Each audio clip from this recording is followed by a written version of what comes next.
Okay, I guess we can start now. So for today, let me share my iPad. As I was saying, the idea is mostly to finish L'Hopital's theorem or L'Hopital's rule, which is used to compute limits, and that was the last topic for the exam that you will have on Monday. So I'll try. I mean, probably I'll send you tomorrow the study guide and the usual practice exams. I think I should have them ready by then.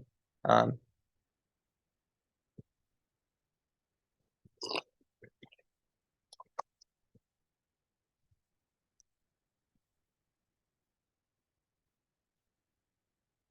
Let me check which lecture this is. Okay, lecture 19.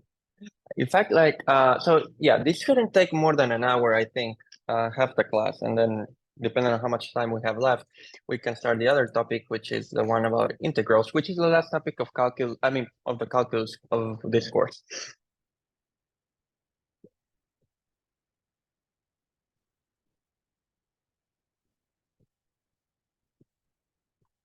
So as I was saying, on Monday, uh,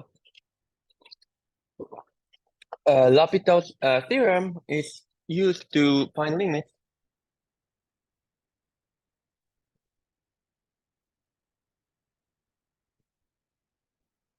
I mean, he was French, so his name has some accent, but I will just write it like that.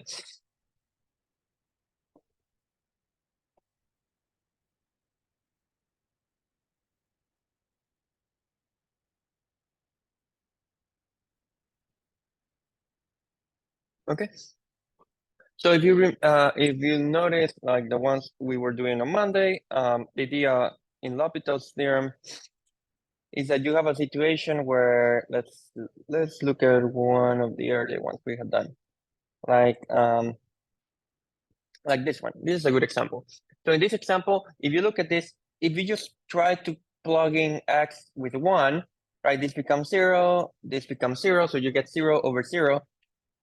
And if you remember the first part of the course, like almost like 90% of the limits which are interesting to study have that format. They look like 0 over 0. The other example that could have happened was infinity over infinity. But the point is that you know, most interesting limits are limits where, like, if you just try to naively plug in, you don't get anything useful, right? So what L'Hopital says is that for those limits, you can take the limit. I mean, take the derivative of the numerator and the derivative of the denominator, and if that has a limit, then the limits are the same. So it's kind of allowing you to replace the limit of the ratio with the limit of the ratio of the derivatives, which is very convenient because sometimes when you take the derivatives, the expression simplifies, and it allows you to find the limit. Okay. Is that making sense? So far so good. Any questions about this?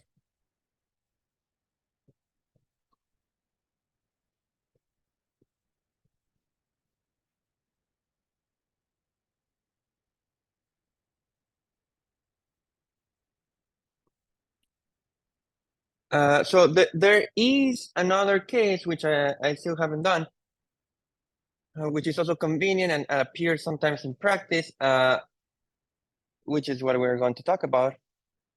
Okay, is that so? This result can be used for things that are slightly more general. So this can be used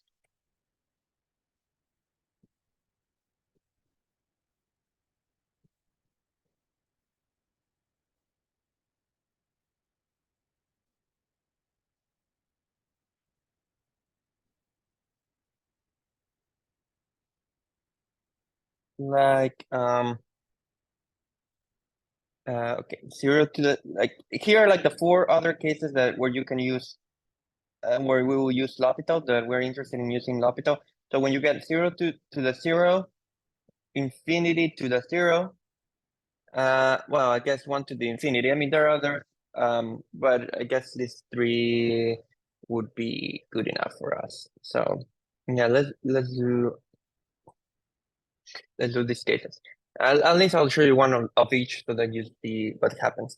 So the trick, there is a trick to deal with these. So the trick is that to deal with these cases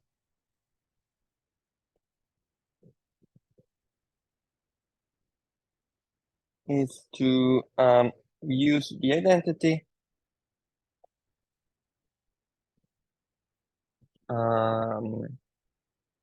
e to the b equals e to the b ln of a.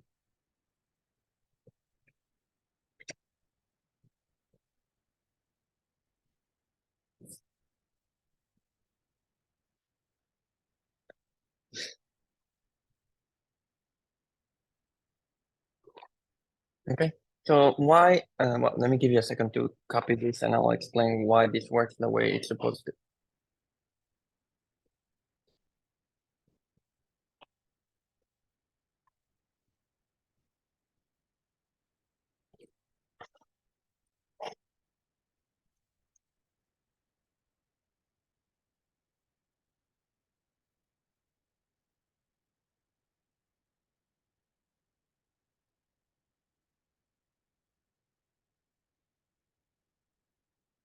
Okay, so what's the idea here? Why is this identity true? Because if you remember the properties of natural log, when you have a number, you can put, if you have a number in front of a natural log, you can move it as the exponent inside the natural log. So this is really, let me put it like, let me write it down. So e to the b ln of a is e to the ln of a to the b, if you remember. And that's, and then once a natural log sees an exponent, they kind of disintegrate, they go away. And so you just get a to the b. Is that making sense? So true since, but it's kind of like a useful way to rewrite it, as you'll see. Let me see which one I should start with. Okay.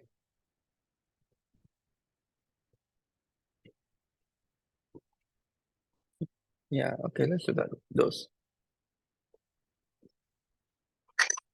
Okay, so let's do some examples.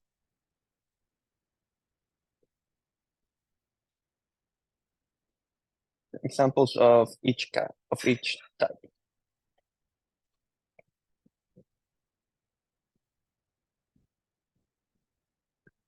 So the first one would be something like limit as x approaches infinity of x to the 1 over x.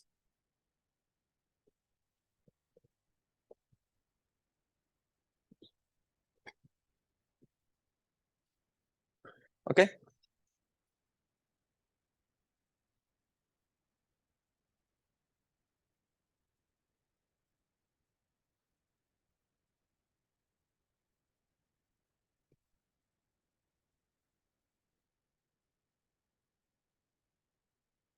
So what is happening here?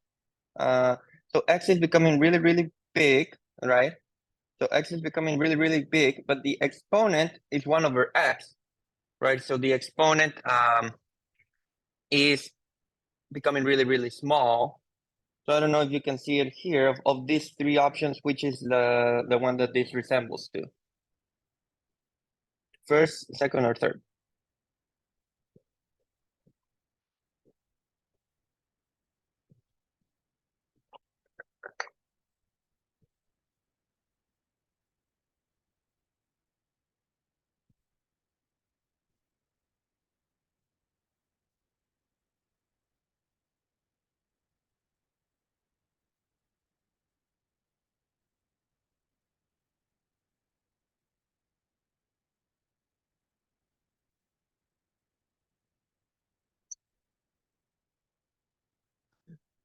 Well, it's the second option because this, again, this thing is becoming like infinity and this thing is becoming like 0. So this is like infinity to the 0. Is that making sense?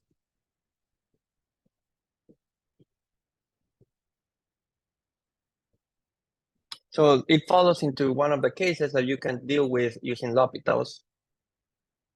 So again, the idea when you get something like that is to turn it into log form, exponent log form. So you write it as e to the ln x to 1 to the x. I guess it's always useful to do the intermediate steps. So you can write it like this. Again, this is like the same because like e and ln cancel one another, so that you kind of have not done anything to the expression. But then this is an exponent, and then you get the exponent can come out, and it comes to the front as 1 over x. So you get 1 over e to the 1 over x ln of x. Is that making sense up to this point? The manipulation. So this is the limit as x goes to infinity of e to the ln of x over x. Is that okay?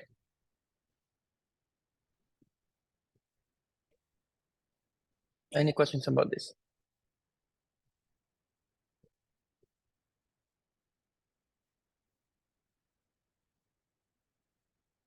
And then what can you say about the exponent? Okay, let's so now what is limit as x goes to infinity of ln of x over x? What do you think that is? First, what form does that take? What does that look like? Is that like 0 over 0, infinity over infinity? What is that equal to?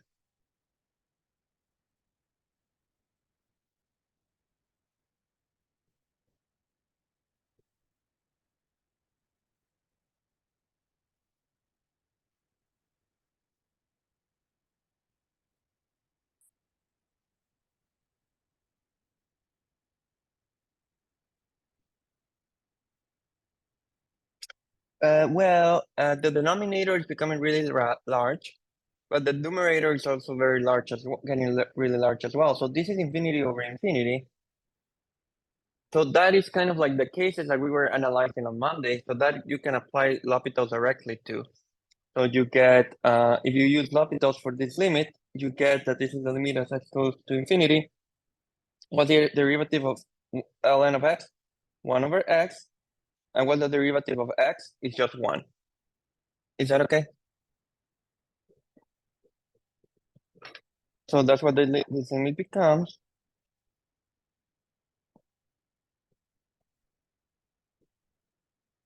And what's the limit as x goes to infinity of 1 over x? That's just 0, right?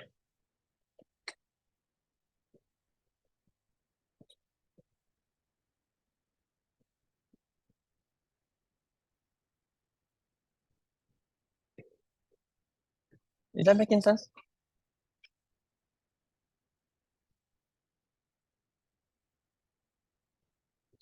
And then, but that's not the actual limit we cared about. We have to go back to the original limit, going back to the limit as x goes to infinity of e ln of x over x. So that just like, since you know the power, this is going to 0. The overall limit is just e to the 0. Because this is approaching 0, the exponent. So this is just e to the 0, which is just 1.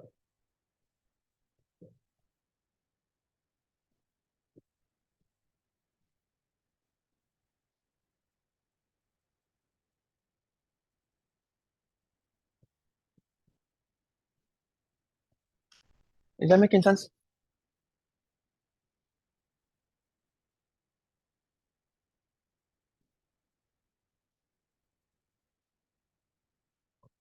So let me, before show you something that can be useful. Are there any questions about this?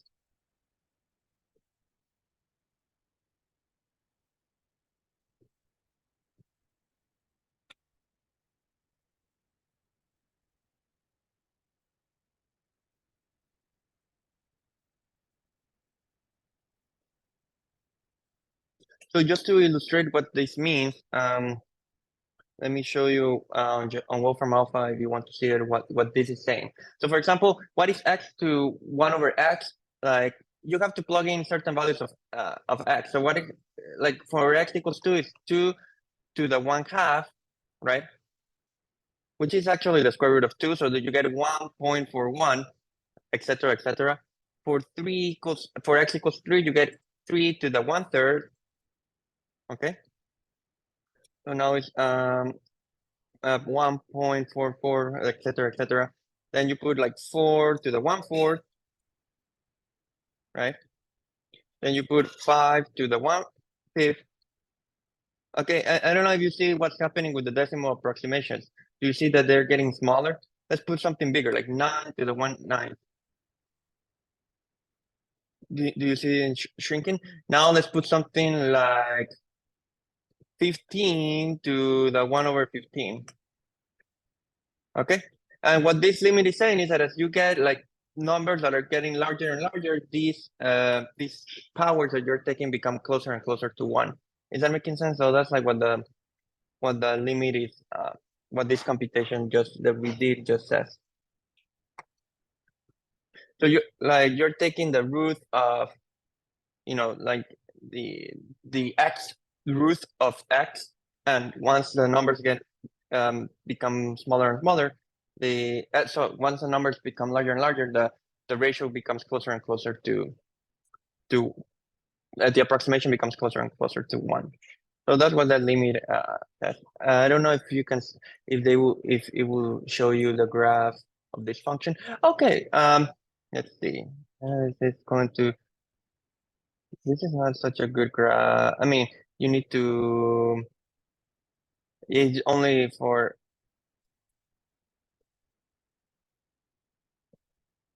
Let's see. Oh, okay, so this is like a lot better. So this is showing the graph of this function for certain values of x.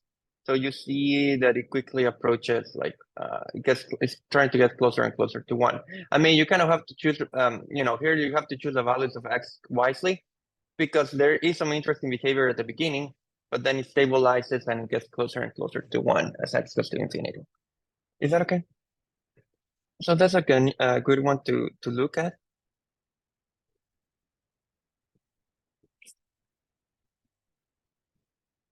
Are there any questions about this particular example?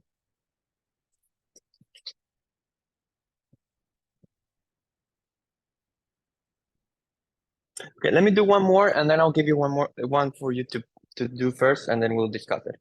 So here, they are all like essentially the same strategy, but it's just they have they can look quite a little bit different. So let's do.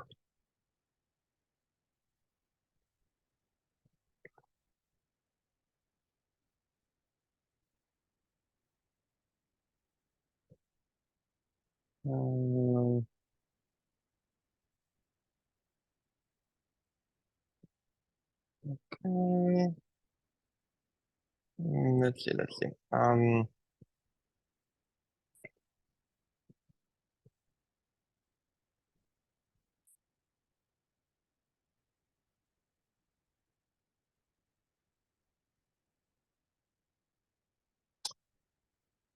Okay, let's do the following.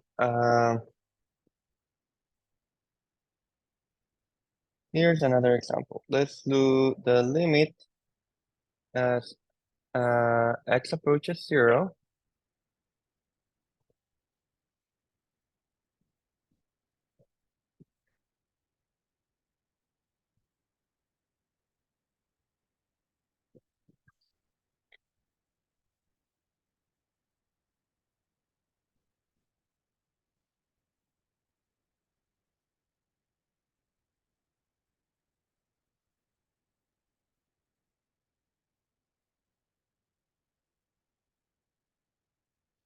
Okay, let's do this one together, and then I'll give you one for you to work on.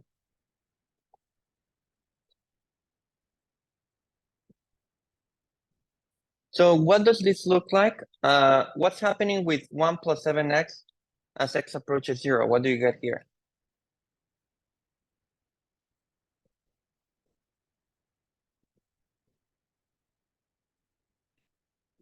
what is happening with this as x approaches 0? What are you getting?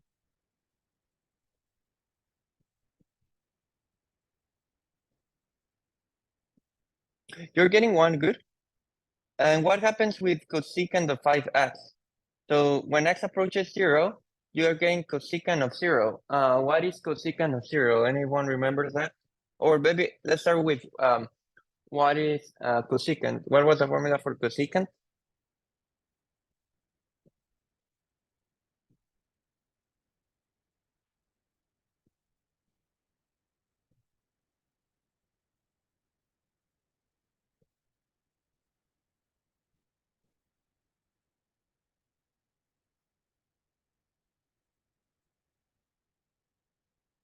Oh, cosecant was the reciprocal of sine.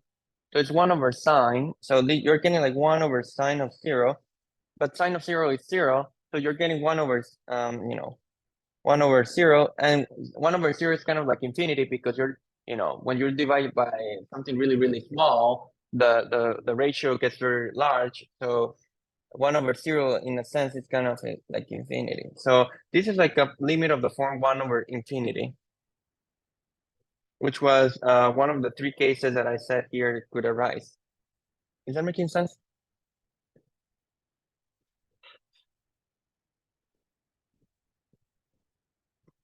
So it's just to say that it does fall into the cases that can be analyzed with L'Hopital's theorem. So again, when you have something of that form, you should just turn it into like the e to the ln version.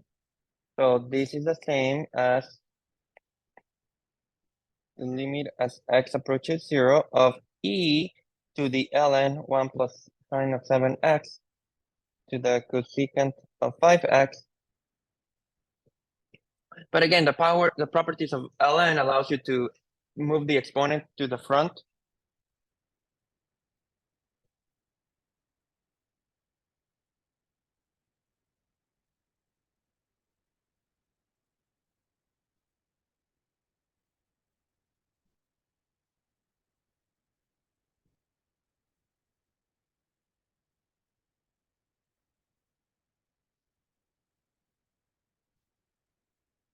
And then now, again, let's rewrite the cosecant as 1 over sine. So you get limit as x approaches 0 of e to the ln 1 plus sine of 7x to the cosecant of 5x. Sorry, to the 1 over sine of 5x.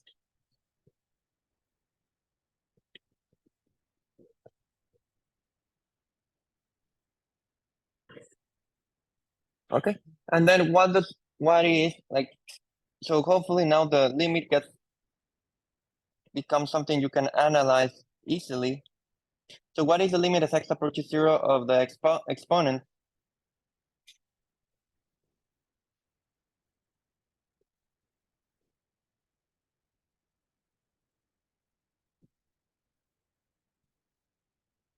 Well, if you look at it, if you plug in x equals 0, you get 0 here because you get sine of 0.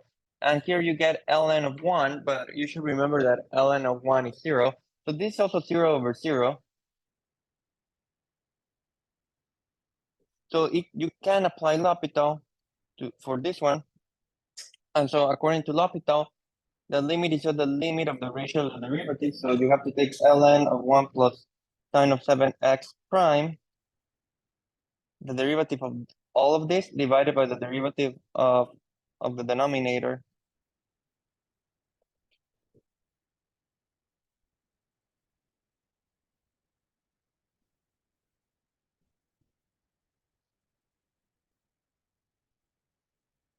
So what is the derivative of a natural log? Well, it would be 1 over x, but now it's not 1 over x because you have to use the chain rule, right? So it's 1 over 1 plus sine of 7x, and then you have to multiply by the derivative of this. Oh, sorry.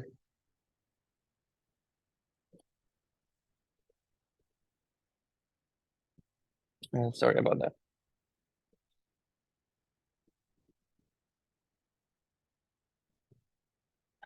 So you have to you have to multiply by the derivative of 1 plus sine of 7x.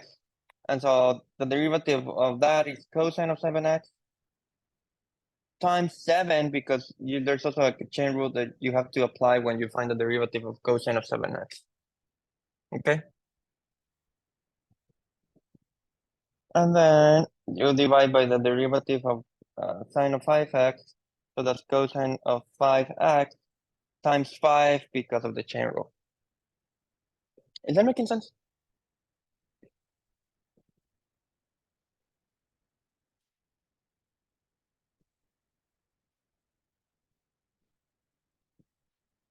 And now actually you get to a point where you can just plug in everything. So you get cosine of 0 times 7, 1 plus sine of 0 divided by cosine of 0. I mean, sorry, I can delete the limit. Because cosine of 0 is 1, so you get 7 over 1 divided by 5. So that's just 7/5. Okay.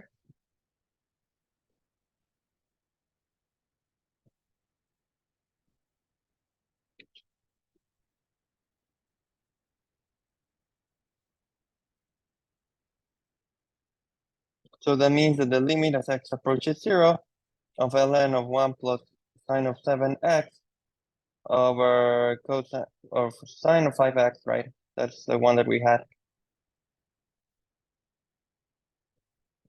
is 7/5. Is that making sense?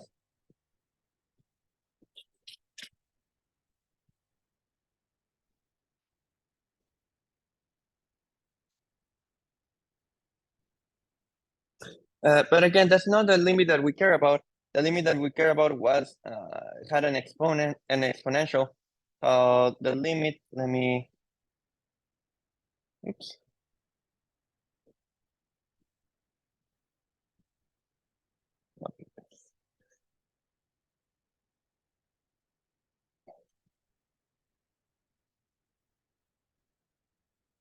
So this limit equals e to the 7/5.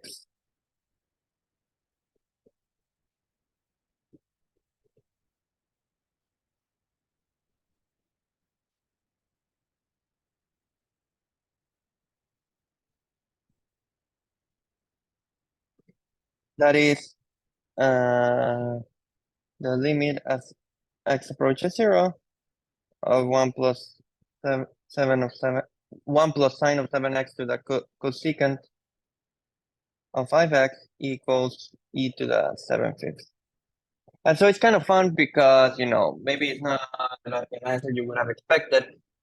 Kind of like it's difficult to think how you would figure it out without the help of L'Hopital's theorem, you see.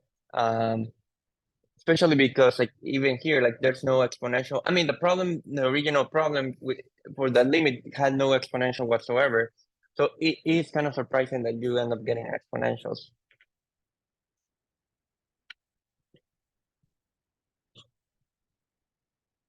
So it's like it is like a powerful way to find limits.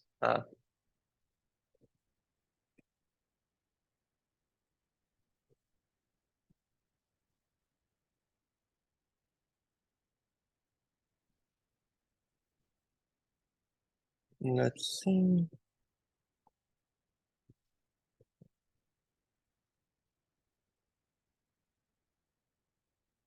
Okay.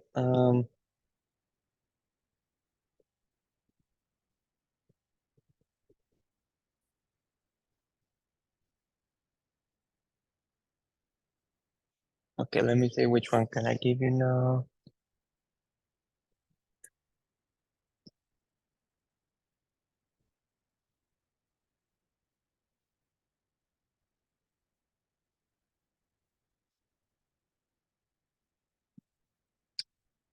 Okay.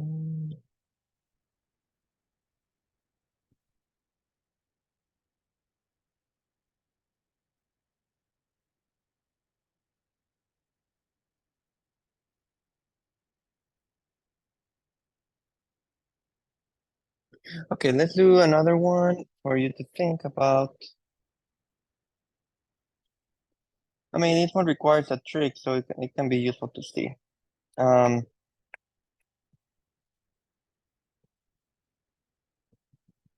so I'll give you this one first for you to consider.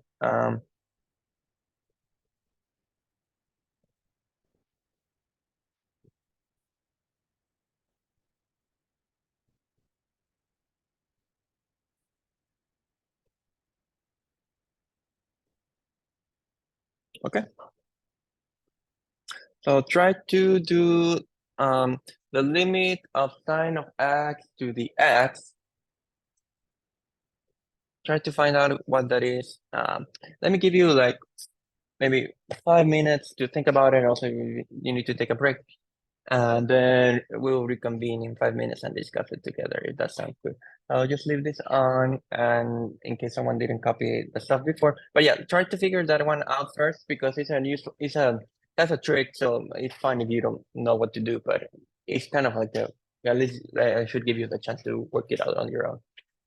Okay, so let's meet in 5 minutes. Okay, so was anyone able to find the answer?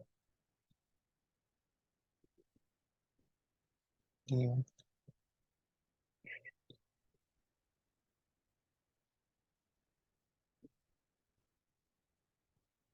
What's the limit? Chappie wants to know.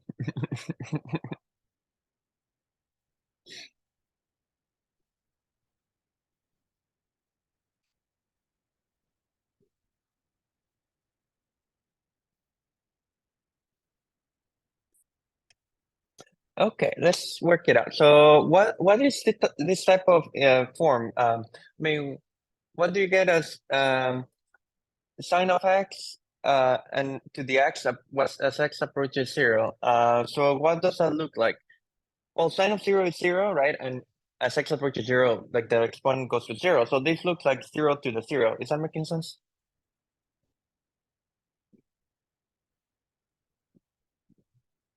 So it is actually the first case that I mentioned where L'Hopital's theorem could apply, right? Zero to the zero. So let's try to work that out. And you see, it's always the same. So if you go follow L'Hopital's idea, this is the same as the limit as e to the ln of sine of x to the x. But then this is the limit of x approaches zero of e. The x, you can move it to the front of the ln, so ln of sine of x. Is that making sense, or is that okay with everyone? Is that okay? So far, so good.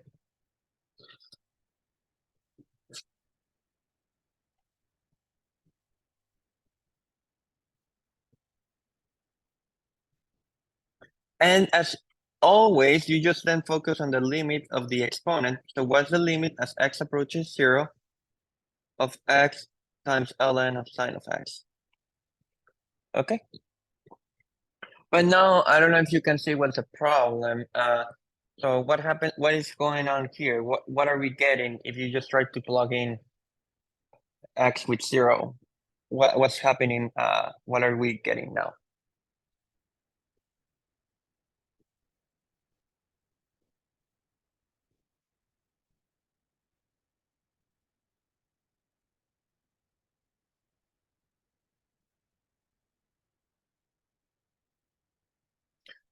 Well, right. But it's kind of like it is undefined, like the natural log is undefined in a very particular way, because so this is becoming zero, right?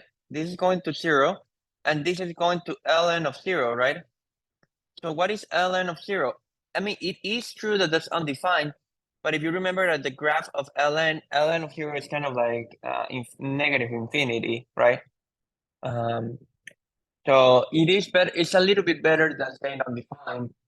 Um, because it's undefined in a very particular way that is becoming very negative, so it's going to negative infinity. Because remember that the graph of natural log, where should I put it?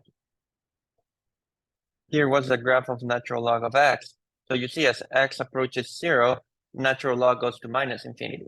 So, so the problem here is not that ln of zero is undefined. It's more that we're getting 0 times infinity or minus infinity. The sign doesn't matter too much.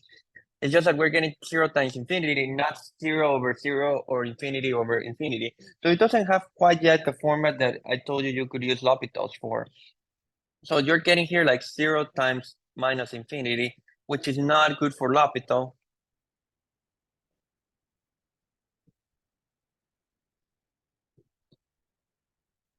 So the trick, and here's a trick, I mean, you kind of want to force it to become the other form. I mean, either infinity or 0 over 0. So the easiest thing to do is to move the x to the denominator. So this is the same as limit as x approaches 0 of ln of sine of x divided by x inverse. Okay.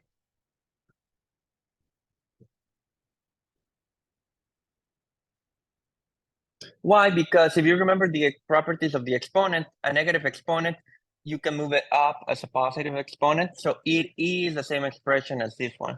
Is that making sense?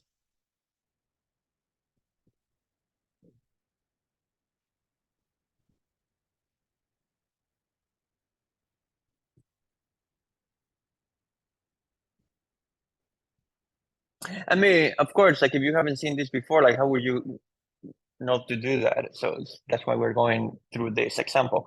But I'm just saying the trick in that case is like when you have 0 over times infinity, you just like move the 0 part to the bottom with this idea. Okay. And then why is that useful? Because now this becomes infinity, like the numerator is still, or minus infinity, that's fine.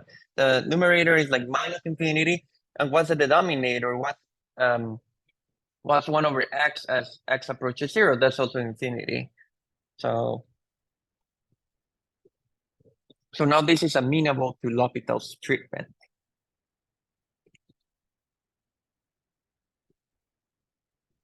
Okay. So let's work it out. So if you use L'Hopital's theorem, you can take the limit of the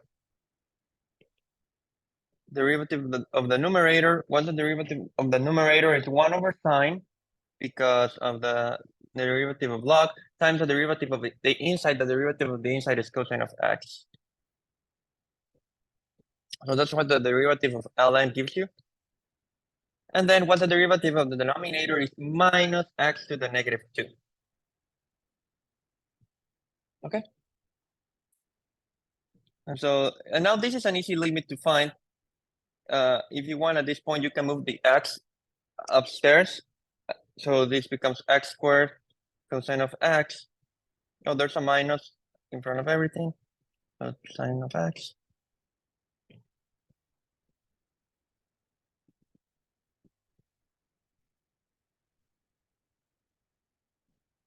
Okay. And the easiest thing to do is to break this into a product of two limits of x over sine of x times the limit of minus x cosine of x. You can break it there like that.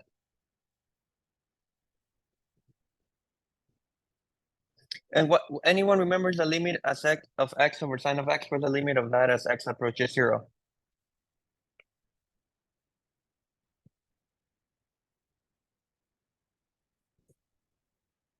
We saw that one before, right? Many times actually.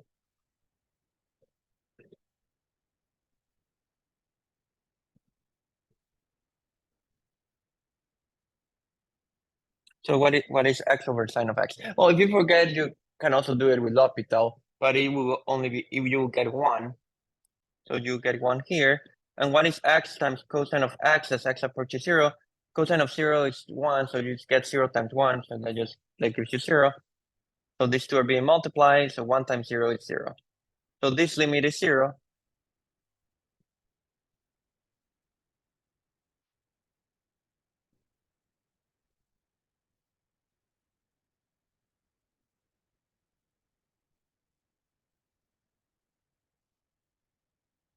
But again, that's not the limit that we wanted.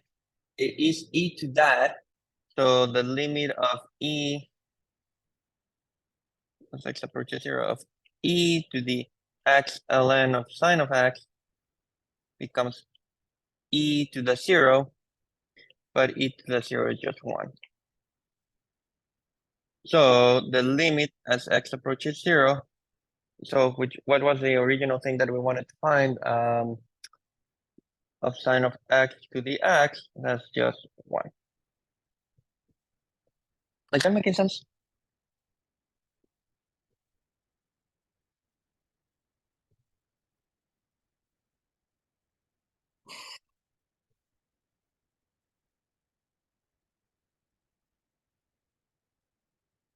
Any questions about this?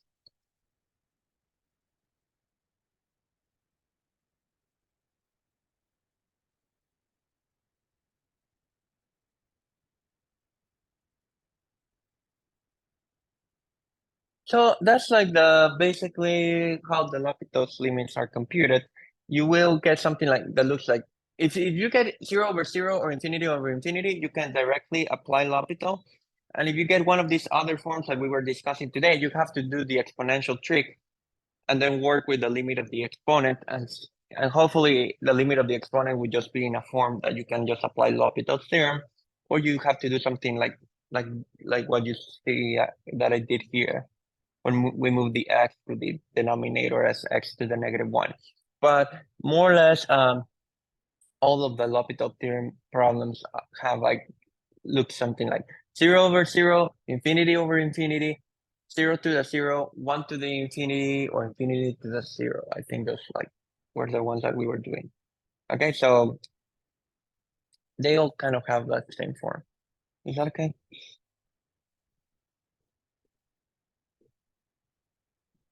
Okay, so that's officially the last topic for Monday's exam. So as I said, I'll send you the study guide and the practice exams. Probably I'll have it ready sometime tomorrow.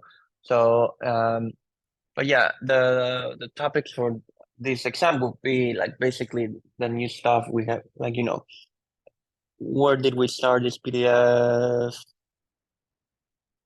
Yeah, all of this PDF. I'm kind of breaking the PDFs by exam, so everything in this PDF is kind of like the topics for the exam next week. But again, I'll send you like the study guide and the practice exams. Hopefully, I'll have them ready by tomorrow. So I'll send you that then.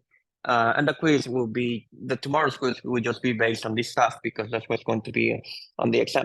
So let's. What I'm going to do now is switch topics to something that's actually completely different from what we have been doing throughout the course.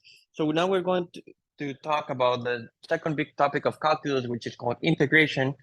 Uh, since that I'll do it on a different PDF, so like it doesn't like interfere with what we have been doing. But since it's completely different, let's just take one last break of 5 minutes, and so that we start fresh, and then I'll explain to you what that is about. So let's meet in 5 minutes, and we'll start with something new. That sounds okay.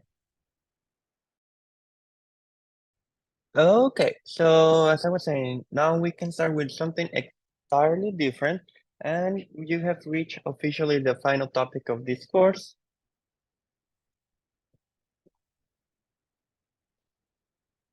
Uh,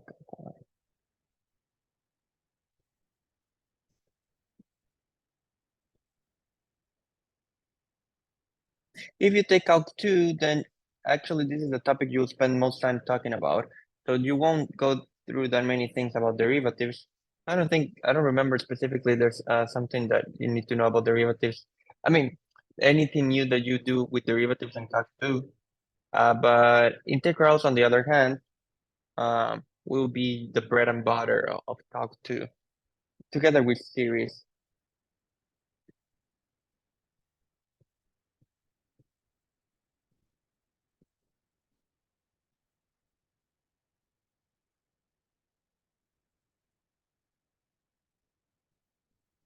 In a sense, like integrals are harder than derivatives. It's just that for the stuff we're going to do about integrals in this course, since we're doing just like the preview, it can be easier, but in general, like integrals would be harder than derivatives. It's just that again, we're not getting into too many details because that's left for Calc 2. So it may not be that much more difficult than what we have been doing, but as a rule, integration tends to be more difficult than finding derivatives. So let me explain to you what the integral is. I kind of have mentioned it briefly on the first day of class, if you remember that. But here's what an integral is. So I'll start with what's called like a definite integral.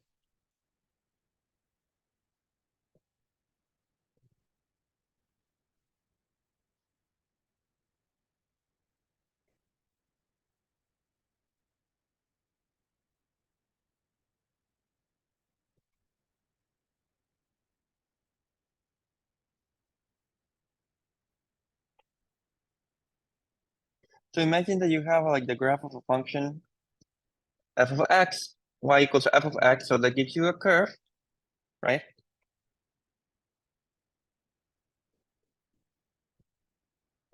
And so if I choose like an interval AV, let's say I choose an interval AV here, or let me put it like inside the,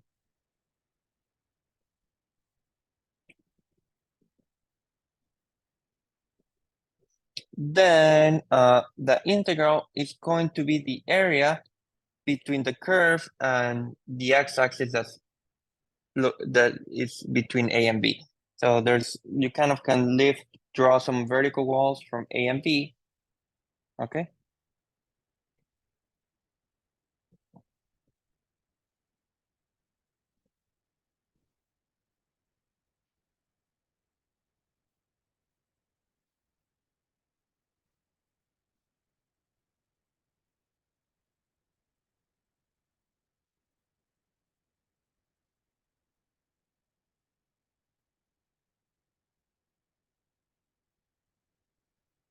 So there's some area that you see here, right? So the area of that region will be written in a funny way. You'll see why later. I'll explain that in a maybe next time. I don't think today, but this area of the region between the graph of the curve, the graph of the function and the x-axis,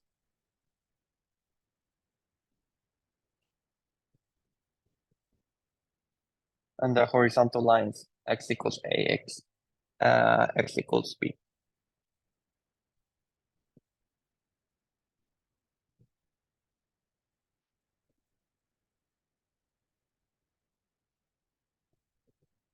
Is that making sense? So an integral is just like an area under the curve. So that's why sometimes like the integral is called the area under the curve.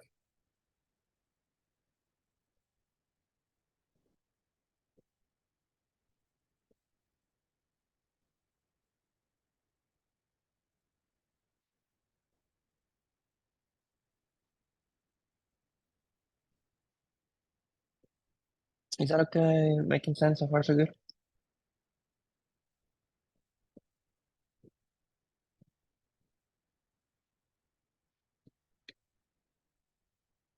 Questions up to this point?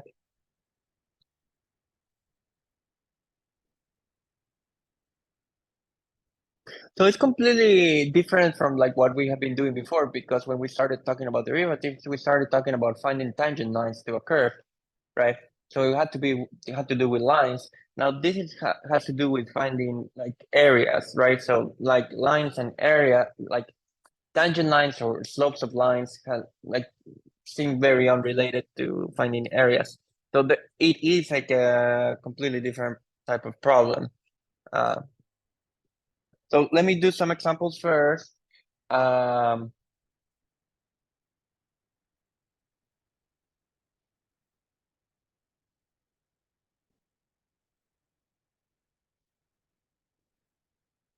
so let's say I gave you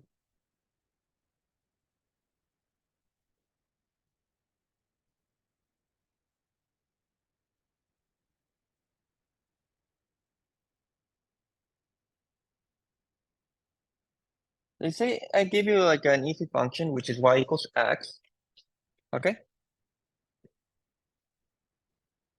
And I ask you to find, so I ask you to find the integral of this function.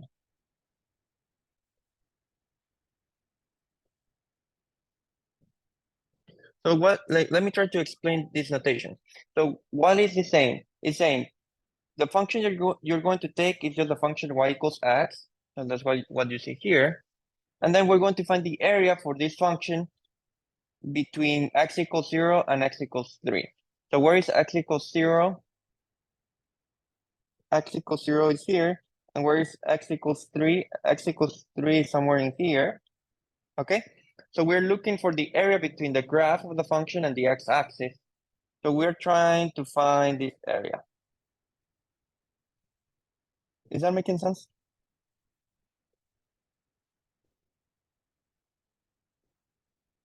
Is it clear that this is what we're trying to find?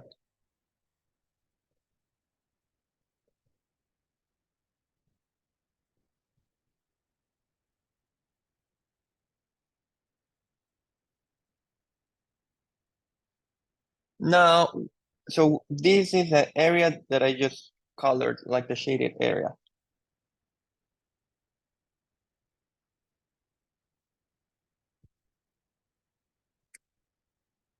But now how would you find that area? What's that area equal to in general? And this is a geometry problem, right? So I'm not expecting like you to use like anything fancy. How would you find the area of that? What's the geometric figure?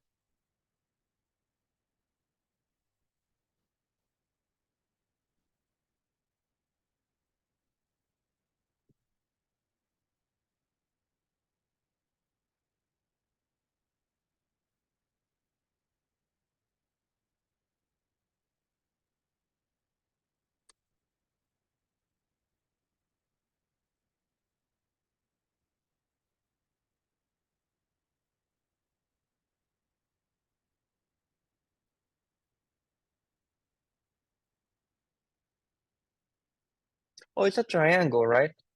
If that makes sense. So what's the area of a triangle? It's base. What's the base in this case? 3, right? What's the height?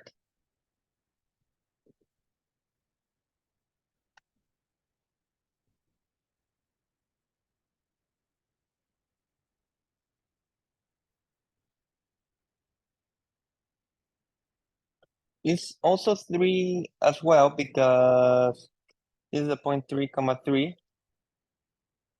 So the height, because the equation is y equals x, so the height would be 3 as well.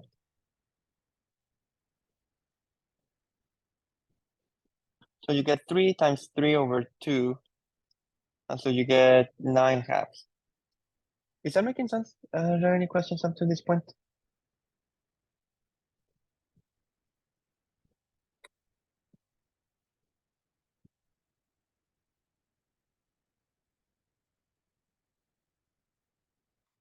Now, okay. Here's a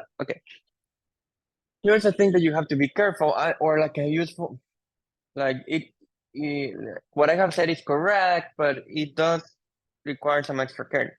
So the derivative is the integral is going to be this area. So in this case, we would say that the way you would read this is that the integral of x from 0 to 3 is 9 halves.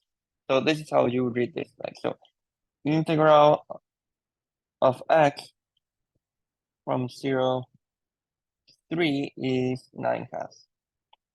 Okay. Now the thing is, in general, if the function happens to be below the x-axis, then that part of the area is going to be considered negative.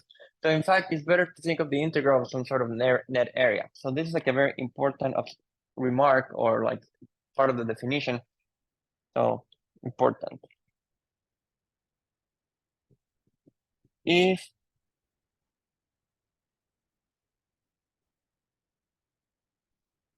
f of x is below the x-axis,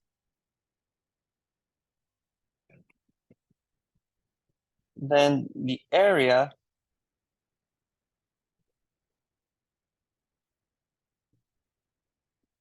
will between f of x and the x-axis will be considered negative.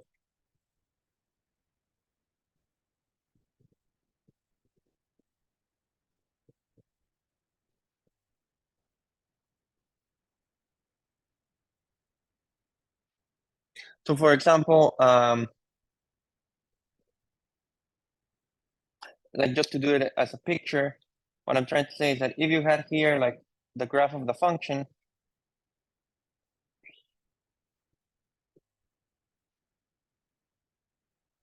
something like this, and here you have a and here you have b, right? So the integral is about looking at this area between the x-axis and the graph.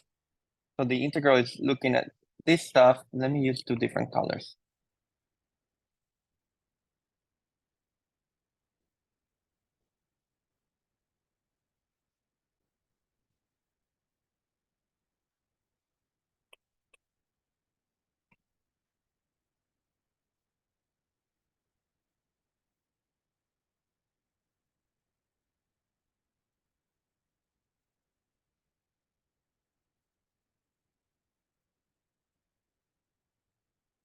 So this is going to be, like what I'm trying to say is that this will be considered, this will count as positive area.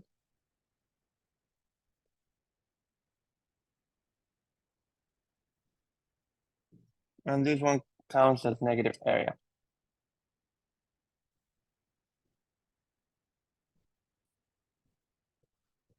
Okay. So the integral kind of, you know, the way we want to define it is that the areas come with the sign. Being positive means above the x-axis, being negative means below the x-axis. So let's try to make an example, continue with this example from before so that you see what I mean. So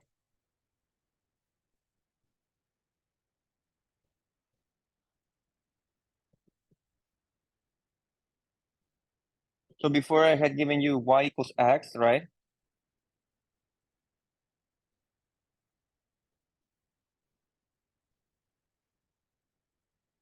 And I had asked you for the integral from 0 to 3 of this function. Now let's say I ask you for this integral from -1 to 3.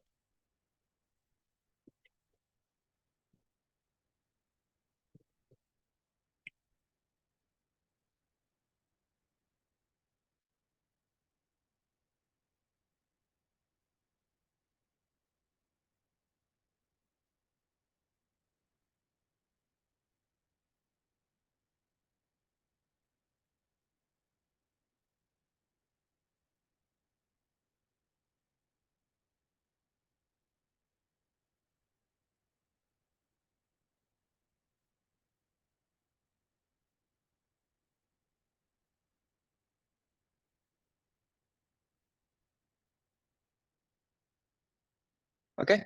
So what do you think? So what should the answer be in this case? What do you think it should be? Again, it should be the area between the curve and the x-axis, but now this area, oops, this area will contribute negatively and this area will contribute positively.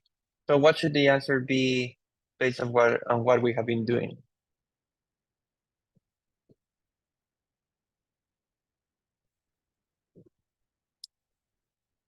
Anyone wants to take a guess?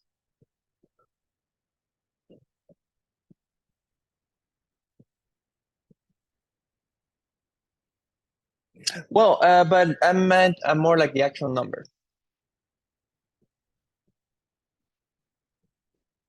Let's start here. So what was sorry, like what was the area of this triangle?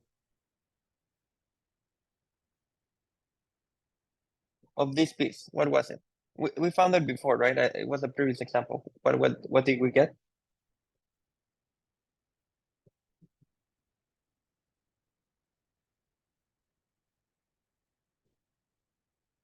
We got 9/2. Good. What would the area of this triangle be? The area.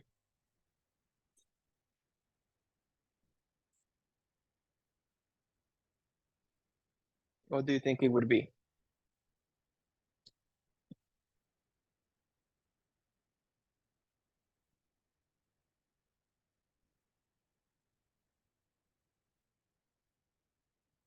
Well, the base, what's the base in this case?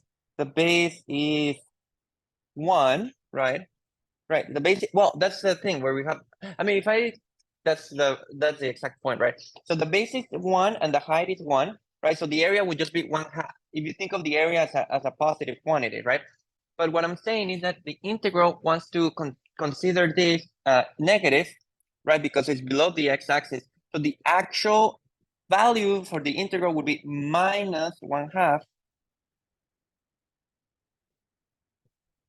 plus 9/2.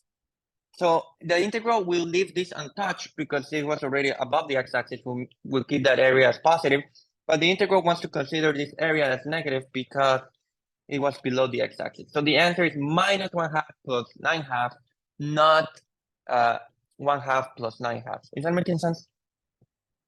So this gives you what? 8/2. So this is 4. So this integral is 4. Is that okay? Are there any questions about this?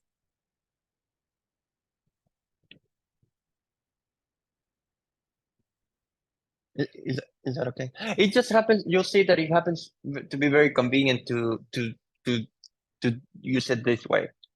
You know, it's not. It's convenient to just put the the areas to be to make the area come negative when it's below the x-axis. Like it gives you makes it more like friendly to other applications for the integral. Is that okay? Are there any questions about this? Anyone good with any?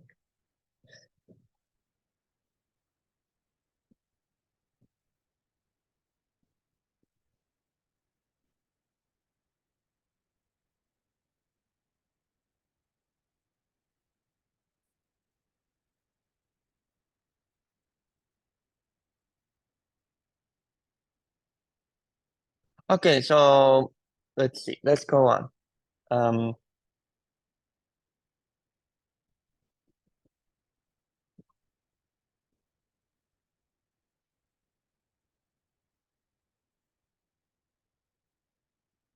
Here's a very useful property of the integral.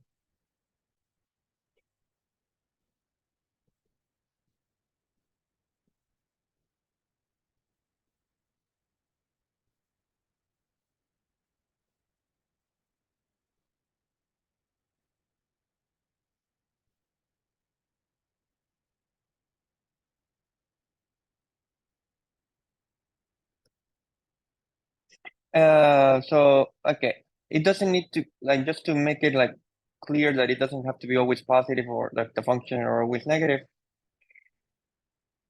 Let me draw it like this.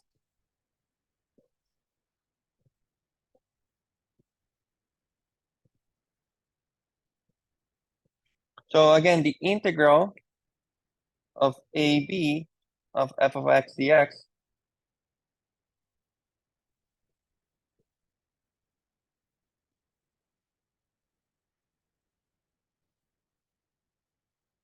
would be the net like this is why it's sometimes called net area because it's positive and negative. So it would be the net area of this shaded region.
Okay. But now how do you think this would be related? How do you think this would relate to, let me copy this again.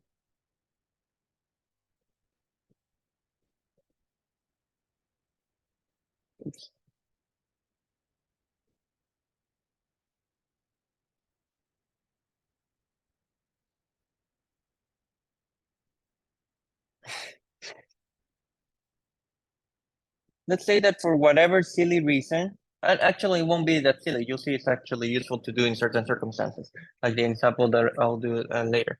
But let's say that for some real silly reason, you divide, you know, you introduce like a point between A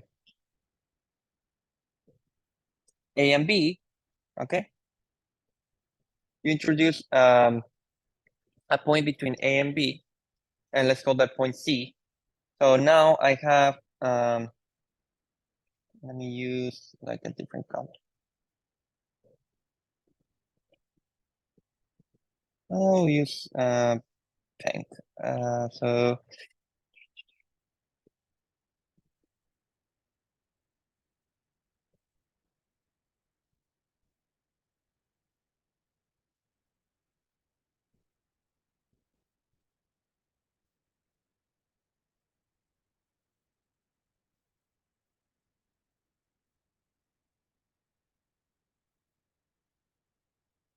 so you have, oops, let me finish this. So now you have this integral from A to C,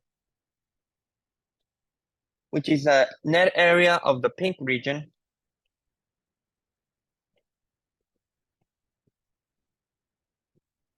And then let's use this color blue.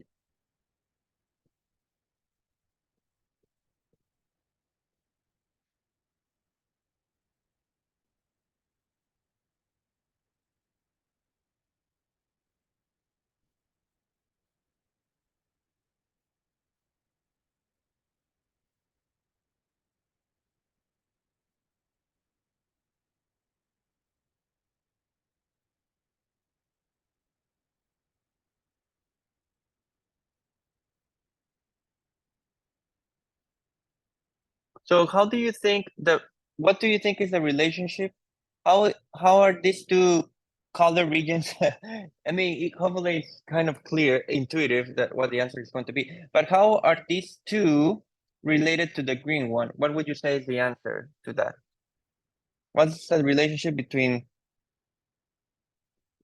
this one and these two?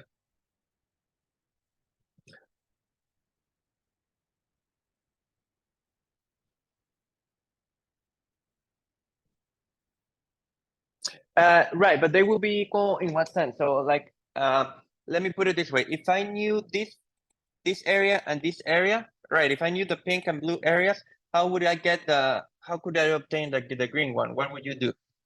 Say if I gave you exactly, that you would add them. So that's the point. So if you add the pink plus the blue, you get the green, right? So the property of the integral is that you can break down an integral into pieces. So let me put it like this. The integral from A to B of f of x dx would be the integral from A to C of f of x dx plus the integral of C to B of f of x dx, meaning that integrals can be broken into pieces,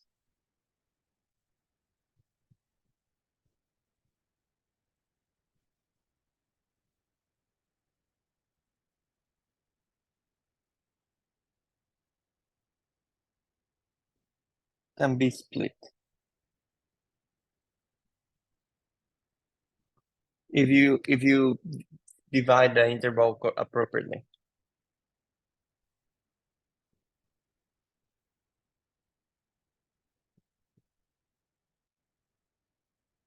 Is that making sense? Is that credible?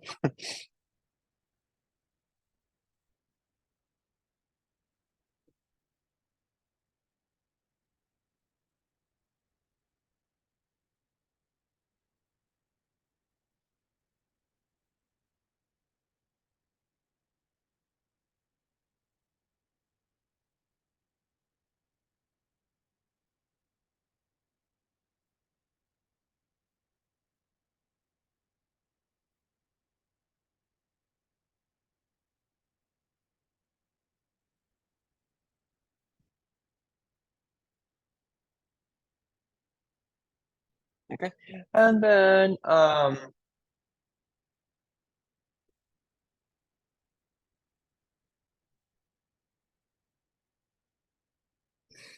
And that, okay, maybe to finish today with this idea, that is actually, this is kind of enough to give you a strategy into how to find the integral in general.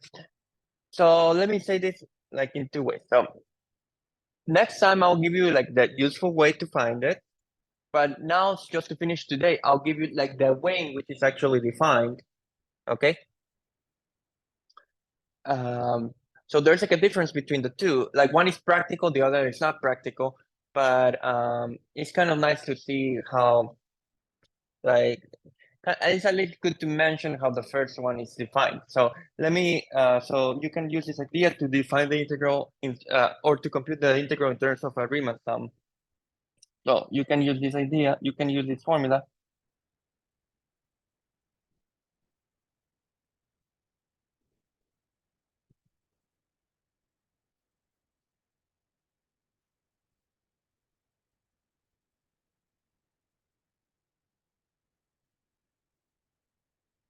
Of what is called a Riemann sum. So again, Riemann sums is not something that I'm planning on spending. I'm not going to ask you anything per se about Riemann sums. It's just something that it has to be mentioned so that you know there is this thing going in behind everything. But next time I'll give you the actual way to compute these things.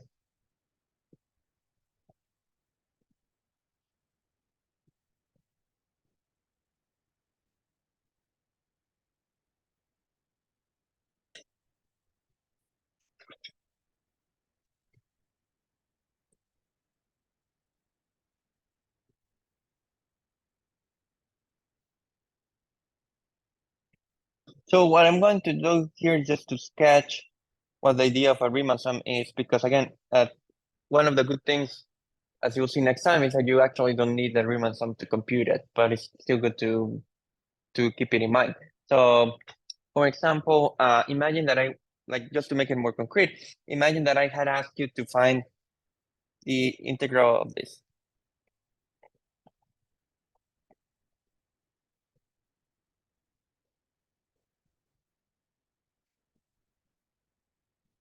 Let me see if I can do this. Give me a second. Sorry.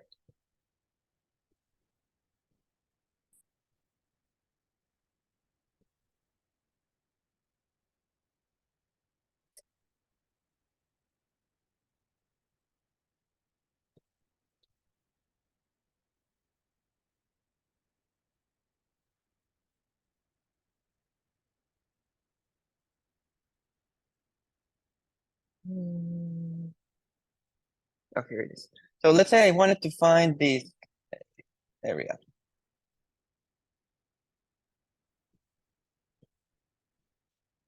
So what does this mean? It means you have the parabola, right?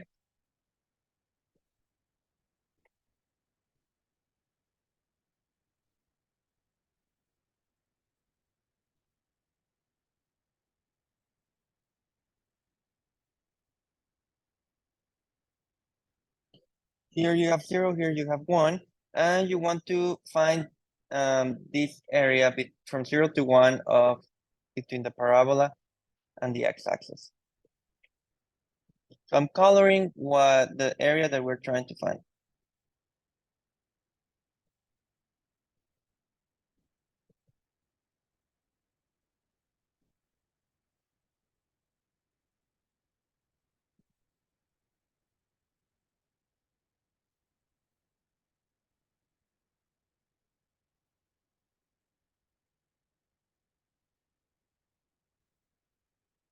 Is that making sense? So the integral is that colored region.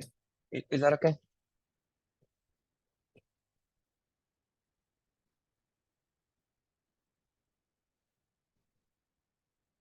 Now, what I just like, like the parabola already is like a figure where like you don't know the formula for the area, right? Like it's not like a line, which is why we could use like in the previous example, we could find the area because we knew the formula for the area of a line because it's just like a triangle, right? Here we had triangles, but when you have parabolas, what's the formula for the area of a parabola? I mean, that's not so obvious, right? In fact, you kind of the easiest way to find it is using calculus, like which is what we're about to do. So what I could do, right, is saying is use take advantage of this approximating property. Sorry, this breaking property. So let's say I want to break this interval 0, 1 into 3 pieces. Okay, so I'm going to do the following. I'm going to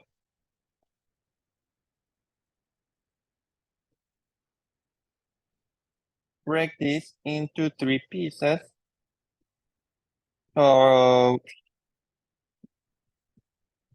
So what are the pieces? They're going to be up to 1/3, 2/3, and 1.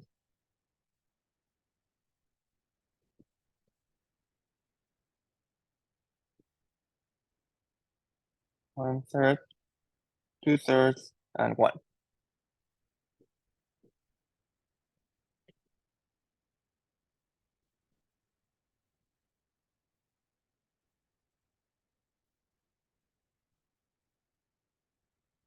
So what I'm like the breaking pro like what it allows me to do is say that this integral,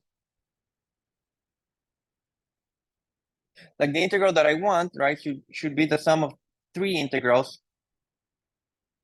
which are the ones that I'm coloring here.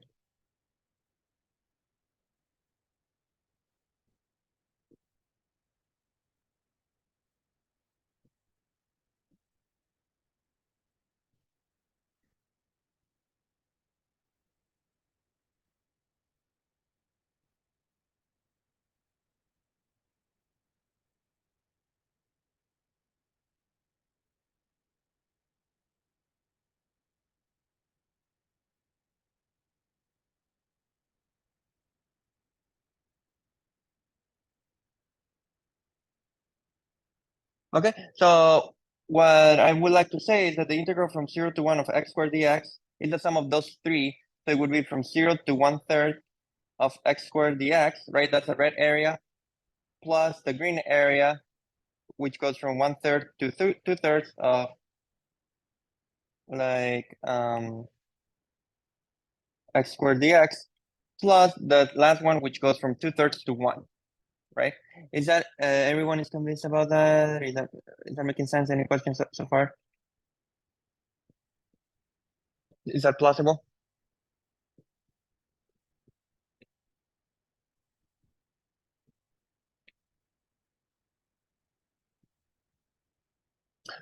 So, right, because like it's just like applying this property that you can break down the integral into pieces, right? And now what I'm going to do, like, and now you'll see that like dividing it into 3 is just for like practical. I mean, it's just an illustration that I'll do soon, like the general case. What I'll do is like since I don't know the integral of any of these pieces, right? Like I don't know what these areas are. I don't know the areas of, you know,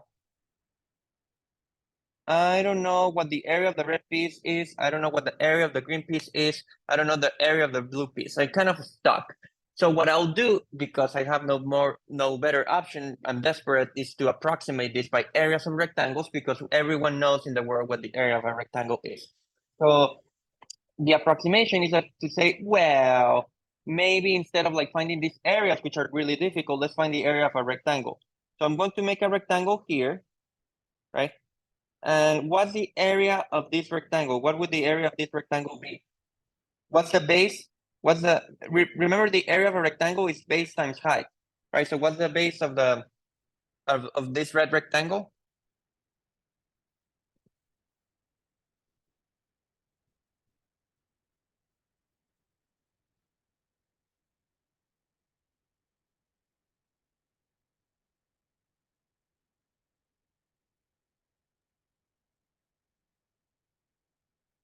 Well, that's it depends. I mean, like the base, right? It will. There's a 1/9 that appears, but I'm thinking of the base as this side, the one on the x-axis, and so that one would be 1/3.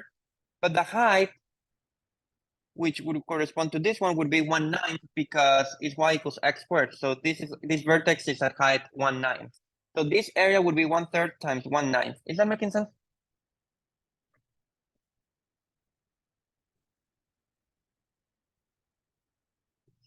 And then I'm going to do the same for the green one. So again, because I'm desperate, I'm doing this. So what's the area of this rectangle? Anyone wants to give it a shot?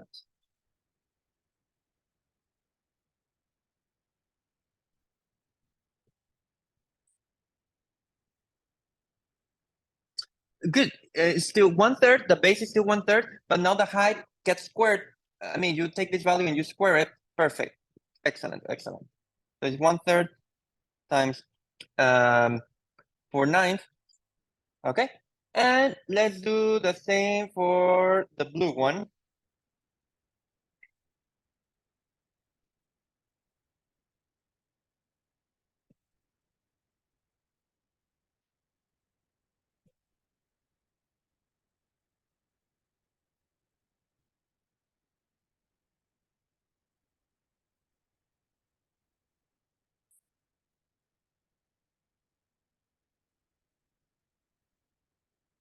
What's the approximation here is 1/3 times 1 squared. So it's 1, right? So it's 1/3 times 1.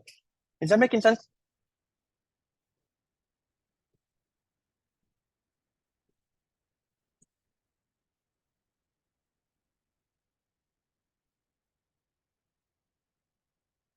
So far, so good.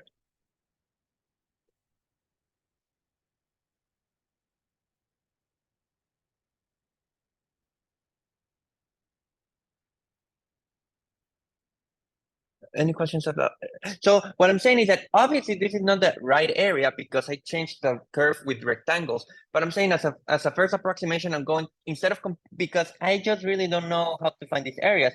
So instead, what I'll do is just find these like smaller area like these areas of rectangles. So like this, like what I'm saying is that the entire integral, the value for that area should be approximated by 1/3 times 1/9 plus 1/3 times 4/9 plus 1/3 times 1. Is that making sense? I'm not saying this is the exact value, but I'm saying it is some value. It's a first level, kind of like a relative, somewhat of an approximation, right?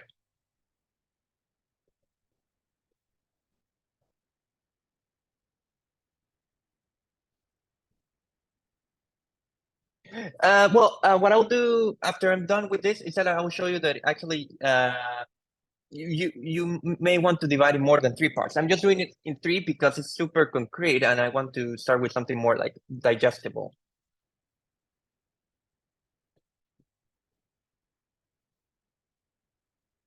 So in fact, like let's write one in a way that may look a little bit odd, but I could write one as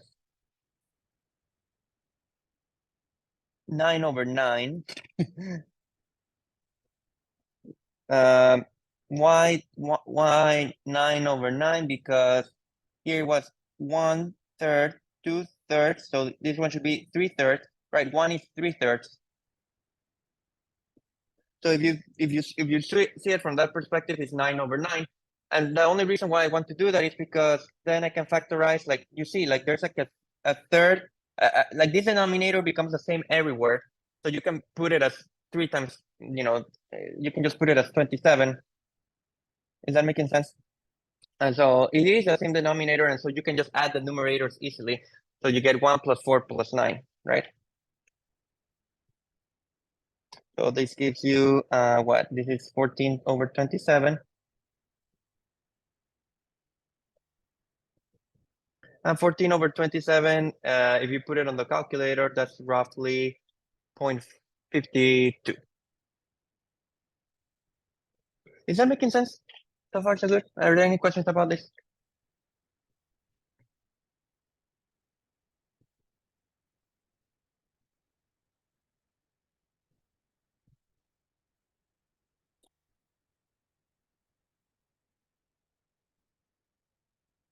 Now, what do you think? Would that area, but would this approximation be bigger or smaller than the area that I care about?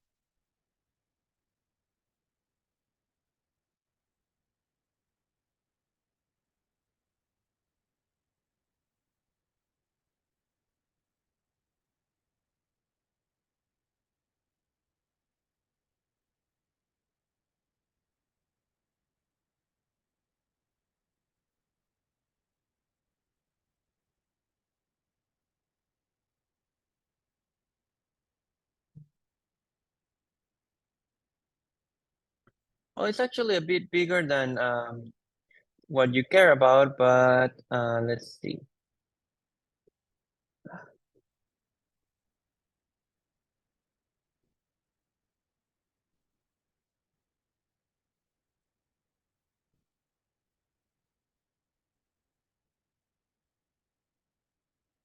Okay, perfect. Sorry about that. Just give me a second.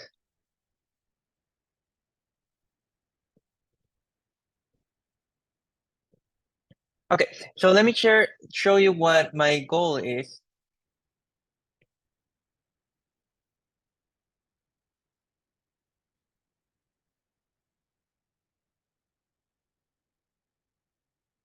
So here's what we have. We have the parabola, right? We're looking at the area between 0 and 1.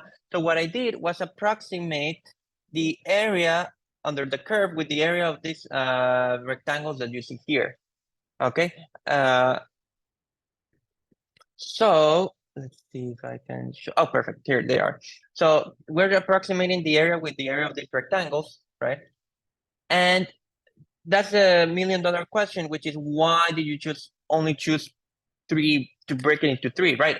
And you shouldn't, right? Like what the next step is to think that you're going to break it into more pieces, right? So just look at the animation. Like I'm starting breaking it at 3, now 4, 5, 6, 7, and 8, blah blah blah blah blah blah blah. And what do you think? What do you think should happen between the approximation with these areas and the actual value for the integral or the actual value for the area?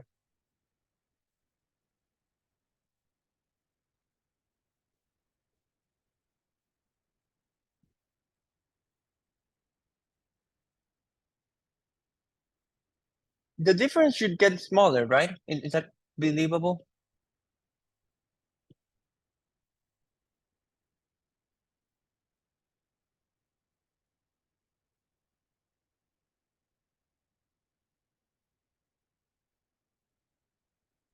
Is that making sense? So what we would like to say is that the actual value for the integral for the area should be the limit of these approximations as the number of divisions becomes like you made like infinitely many divisions. So let me write it down.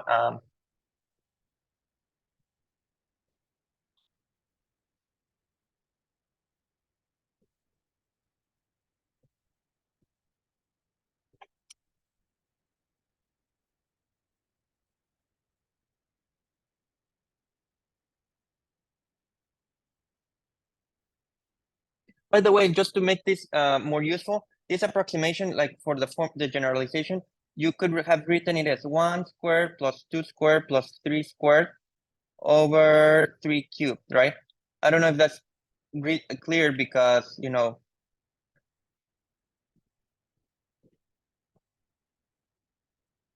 don't know if everyone can see it because like here, like these are squares of numbers, right? Like of the heights. The numerators were square of height, so 1 square plus 2 square plus 3 square, and the denominator was like the 3, and then 9, which is 3 squared. So you just get 3 cubed. So if you had divided this into n pieces,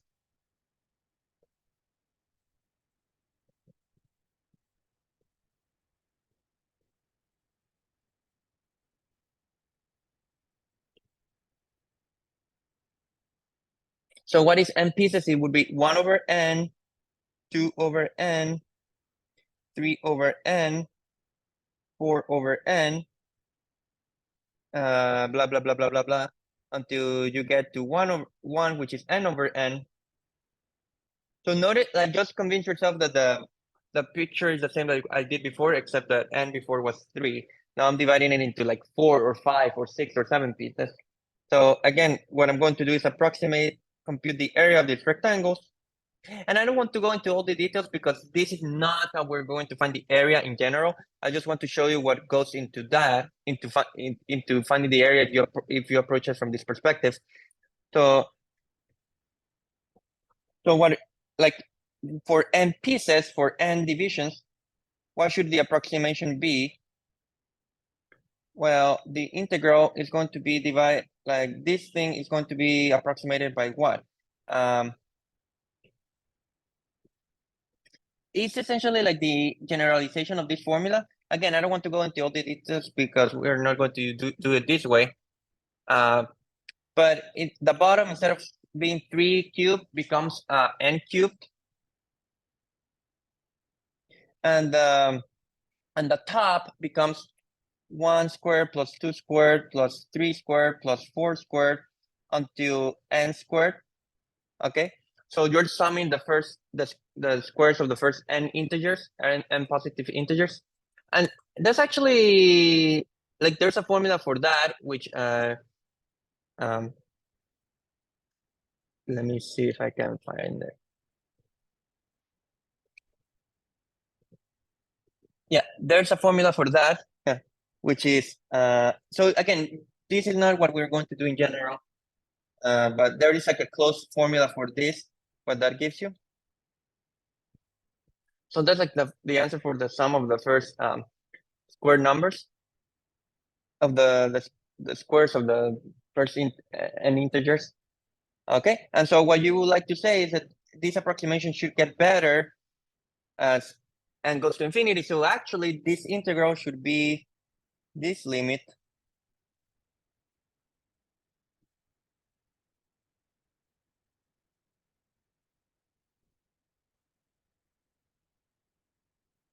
Okay, but that's a limit that we can actually compute. So let's see if I'm doing this correctly.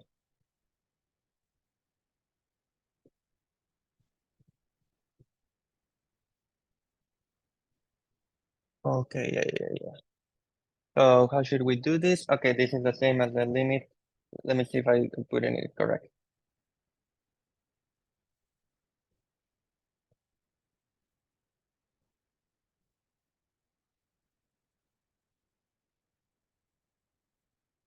Oh yeah.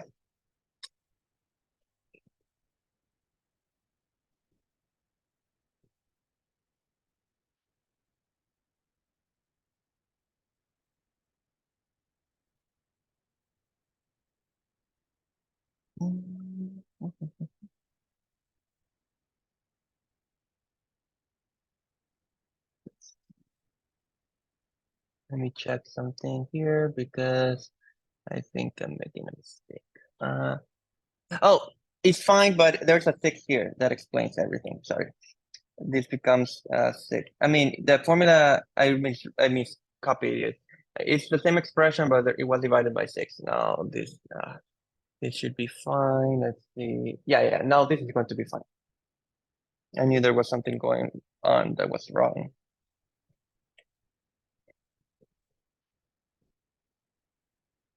And then this one, like you can, if you want, you could write it like 2n squared plus n plus 2n plus 1 over 6n squared. So this is the limit as n goes to infinity of 2n squared plus 3n plus 1 over 6n squared. And anyone remembers what the limit should be? That should be 2, 6, which is 1/3. So the area, so what this means is that the value for this area should be actually 1/3.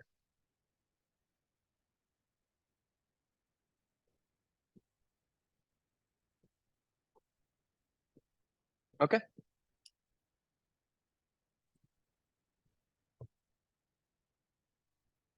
Now the thing is, like, this is an extremely complicated way to find the area, but it is the right approach. But thankfully, there is a way that simplifies this a lot, which is what I'll tell you next time. So next time, what we'll do is compute the areas like the easy way. But it's just kind of useful to know that if you actually wanted, theoretically, the way to to compute the integrals from a theoretical perspective is using this idea of like what's called the Riemann sums, which is breaking the region into pieces and approximating the area by rectangles.